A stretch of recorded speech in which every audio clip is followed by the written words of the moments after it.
Everyone, तो आज हम करेंगे एडिशन बाय वैदिक मैथमेटिक्स, जिसमें आज हम करेंगे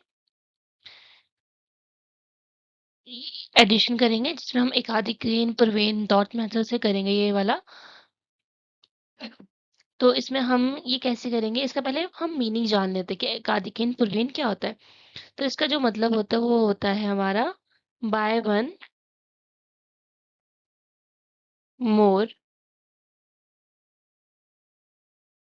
देन द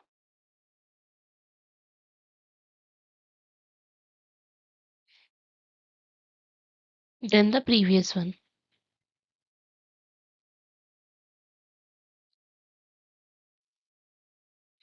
ठीक है, तो मतलब इसे हम क्वेश्चन के थ्रू समझेंगे। मतलब हमें एक पहले उसका करना होगा, तो इसमें हम क्वेश्चन कर लेते हैं। तो इसका एक एग्जाम्पल ले लेते हैं क्वेश्चन के थ्रू। मान लीजिए क्वेश्चन मेरा है 9, 8, 7, 6, 5, 4। इसको ऐड करना है। तो एकाधिक पूर्वेन में क्या होता है आपका, पहले इन दोनों को ऐड कर लेते हैं। तो 7 और 4 आपका क्या होगा, 7, 4, 11 होता है। तो 7, 4, 11 का एक डॉट यहाँ। अब देखो इसमें हमें ये करना होता है कि ये 10 से कितना ज्यादा है। तो 10 से 11 कितना ज्यादा है, एक है ना। तो एक डॉट इधर आएगा और आप एक इधर लिख दोगे। अब 8 और 5 कितना होता है, 13। ये 10 से कितना आगे है, तो ये कितना आगे है, 3। तो 3 आप यहाँ पे लिखोगे और एक डॉट यहाँ पे कर दोगे आप। फिर 9 और 6 कितना होता है आपका, 15। तो 15 आप नहीं लिखोगे, आप क्या लिखोगे, 5। और इसका जो एक डॉट होगा वो आप यहाँ पे लगा दोगे। ठीक है, अब इसका जो आगे का क्या है, अभी डॉट का क्या इस्तेमाल होगा, अब हम इसको जान लेते हैं। तो डॉट में ये वाली जो साइड है इसको हमें वेकेंट रखना होगा। फिर उसके बाद जो आपने जितने भी डॉट लगाए हैं ना, जितने भी आपने यहाँ पे डॉट लगा रखे हैं,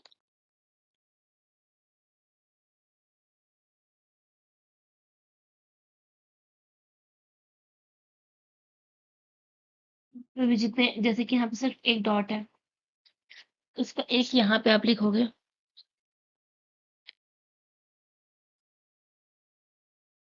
यहाँ पे भी एक डॉट है तो यहाँ पे एक लिखोगे, यहाँ पे भी एक डॉट है तो उसके बाद इसको ऐड कर दोगे सिंपली। तो 1 और ये वेकेंट है तो ये 1 हो जाएगा। 3, 1 4 होता है आपका। 5, 1 क्या होता है आपका, 6। तो ये 1। तो जो आपका आंसर होगा वो ये आएगा। ठीक है, अब इसको ना दूसरे क्वेश्चन से समझ लेते हैं, थोड़ा सा क्लियर हो जाएगा आपका। जैसे कि मान लीजिए थोड़ा हम बड़ा सा लेंगे, 3, 4, 6, 8।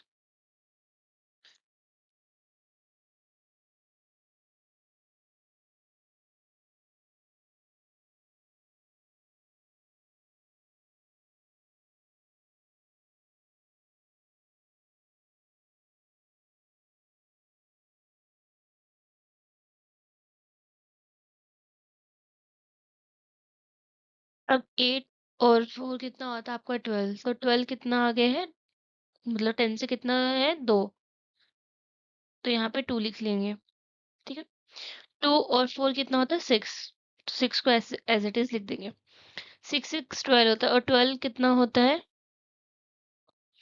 मतलब कितना फालतू होगा इसमें, 2। फिर इसमें फालतू होगा तो 2 यहाँ पे लिख लीजिए। और फिर 9 में 2 से जोड़ोगे तो कितना होगा आपका, 11।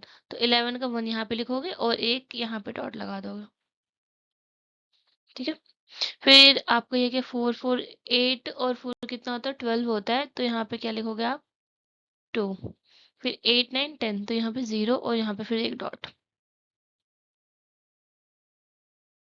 ठीक है, 3 और 4 7 होता है। 7 और 8 कितना होता है आपका, 15। तो 5 यहाँ लिखोगे और 1 यहाँ पे डॉट। फिर उसके बाद क्या करेंगे, ही वैकेंट इसे छोड़ देंगे। फिर उसके बाद जितने यहाँ पे डॉट है, जैसे यहाँ पे एक ही डॉट था तो एक लगा देंगे। यहाँ पे 2 डॉट थे तो यहाँ पे 2 लिखेंगे। यहाँ पे भी 2 डॉट थे तो 2 और यहाँ पे एक डॉट था। अब एज इट इज इसको प्लस कर देंगे तो ये आपका आंसर हो जाएगा। ठीक है, तो एकाधिक पूर्वेन में यही होगा।